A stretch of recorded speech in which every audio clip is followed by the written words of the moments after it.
The second book of Samuel, chapter 8. Now after this it came about that David defeated the Philistines, and subdued them, and David took control of the chief city from the hand of the Philistines. He defeated Moab, and measured them with a line, making them lie down on the ground, and he measured 2 lines to put to death, and 1 full line to keep alive. And the Moabites became servants to David, bringing tribute. Then David defeated Hadadezer, the son of Rehob, king of Zobah, as he went to restore his rule at the river. David captured from him 1,700 horsemen and 20,000 foot soldiers. And David hamstrung the chariot horses, but reserved enough of them for 100 chariots. When the Arameans of Damascus came to help Hadadezer, king of Zobah, David killed 22,000 Arameans. Then David put garrisons among the Arameans of Damascus, and the Arameans became servants to David, bringing tribute. And the Lord helped David wherever he went. David took the shields of gold which were carried by the servants of Hadadezer, and brought them to Jerusalem. From Betah and from Berothai, cities of Hadadezer, King David took a very large amount of bronze. Now when Toi, king of Hamath, heard that David had defeated all the army of Hadadezer, Toi sent Joram his son to King David to greet him and bless him, because he had fought against Hadadezer and defeated him.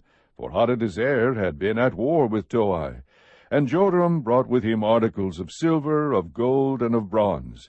King David also dedicated these to the Lord, with the silver and gold that he had dedicated from all the nations which he had subdued, from Aram and Moab and the sons of Ammon, and the Philistines and Amalek, and from the spoil of Hadadezer, son of Rehob, king of Zobah.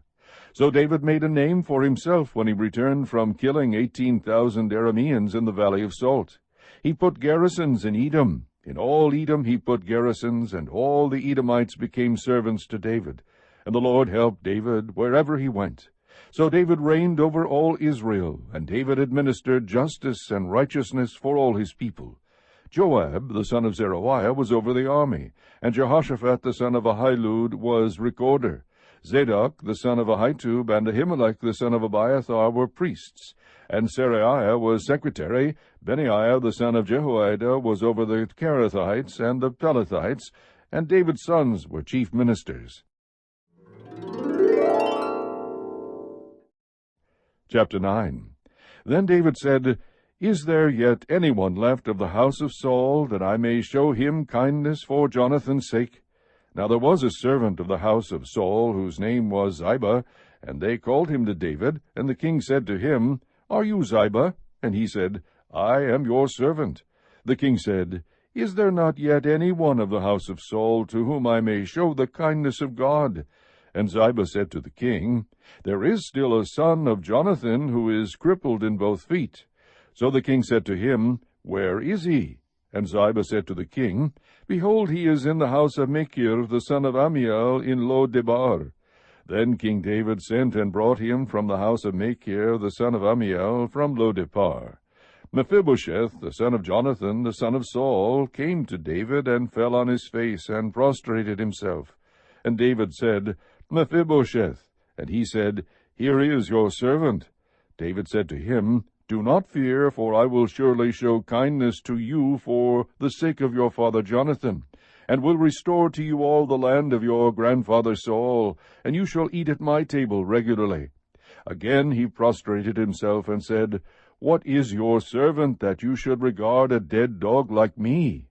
Then the king called Saul's servant Ziba, and said to him, All that belonged to Saul and to all his house I have given to your master's grandson. You and your sons and your servants shall cultivate the land for him.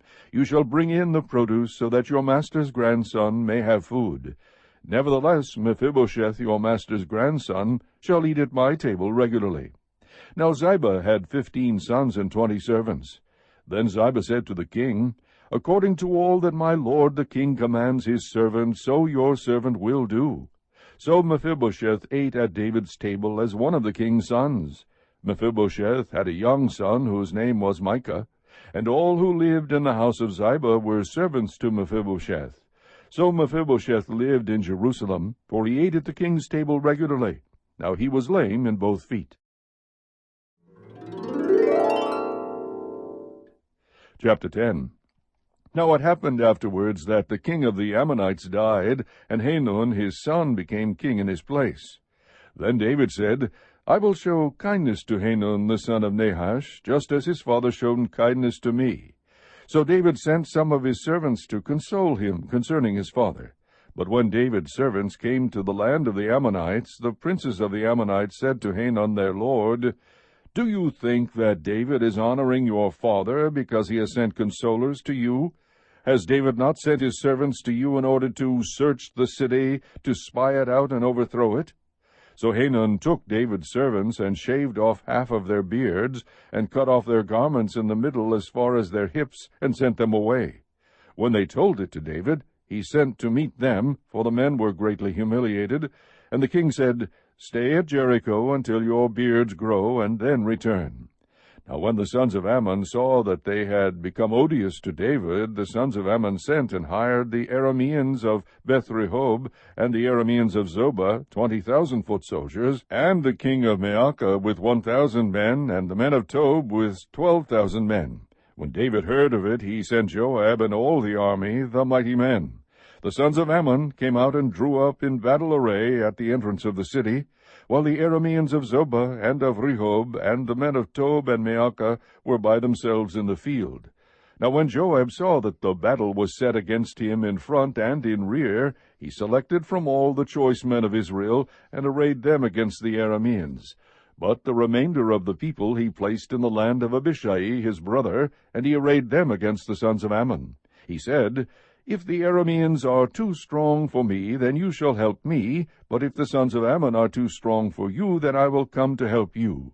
Be strong, and let us show ourselves courageous for the sake of our people and for the cities of our God, and may the Lord do what is good in his sight. So Joab and the people who were with him drew near to the battle against the Arameans, and they fled before him. When the sons of Ammon saw that the Arameans fled, they also fled before Abishai, and entered the city. Then Joab returned from fighting against the sons of Ammon, and came to Jerusalem. When the Arameans saw that they had been defeated by Israel, they gathered themselves together. And Hadadezer sent and brought out the Arameans who were beyond the river, and they came to Helam. And Shobach, the commander of the army of Hadadezer, led them. Now when it was told David, he gathered all Israel together, and crossed the Jordan, and came to Helam. And the Arameans arrayed themselves to meet David, and fought against him. But the Arameans fled before Israel, and David killed 700 charioteers of the Arameans, and 40,000 horsemen, and struck down Shobach, the commander of their army, and he died there. When all the king's servants of Hadadezer saw that they were defeated by Israel, they made peace with Israel, and served them. So the Arameans feared to help the sons of Ammon any more. Chapter 11. Then it happened in the spring, at the time when kings go out to battle, that David sent Joab and his servants with him, and all Israel, and they destroyed the sons of Ammon, and besieged Rabbah, but David stayed at Jerusalem. Now when evening came, David arose from his bed, and walked around on the roof of the king's house. And from the roof he saw a woman bathing, and the woman was very beautiful in appearance. So David sent and inquired about the woman. And one said, Is this not Bathsheba, the daughter of Eliam, the wife of Uriah the Hittite? David sent messengers, and took her.